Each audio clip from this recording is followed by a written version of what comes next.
Richard Branson 400 കമ്പനികളുടെ ഉടമയാണ്. നിസ്സാര കമ്പനികളല്ല, വലിയ കമ്പനികളാണ്. 400 കമ്പനികളുടെ ഉടമയായ റിച്ചാർഡ് ബ്രാൻസന് ഒരു ദിവസം ആ കമ്പനിയിൽ എത്തുകയാണെങ്കിൽ 1 വർഷത്തിലധികം വേണം. 365 ദിവസമേ അയാൾക്കും നമ്മളെ പോലെ ഉള്ളൂ. എന്നിട്ടും 1 വർഷത്തിൽ ഒരു കമ്പനിയിൽ എത്തേണ്ട ആവശ്യം പോലും ഇല്ലാതെ 400 കമ്പനികളും അയാൾക്ക് ഒരൊറ്റ പ്ലാറ്റ്ഫോമിൽ നിന്ന് നിയന്ത്രിക്കാൻ കഴിയുമെങ്കിൽ, അങ്ങനെ അദ്ദേഹം അവിടെ എത്തിയില്ലെങ്കിലും ആ കമ്പനികൾ മുഴുവനും ചലിക്കുന്ന ഒരു സംവിധാനം അദ്ദേഹം കണ്ടെത്തിയെങ്കിൽ, ആ സിസ്റ്റത്തിനെ നമുക്കും നമ്മുടെ കമ്പനികളിൽ അപ്ലൈ ചെയ്യണം. അപ്പൊ ഒരു സിസ്റ്റം ഉണ്ടോ, നമ്മൾ ഫ്രീ ആണ്.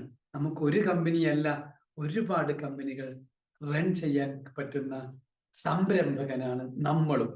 ഒരാൾക്ക് കഴിയുമെങ്കിൽ അതേ കഴിവ് നമുക്ക് എല്ലാവർക്കും ഉണ്ട്.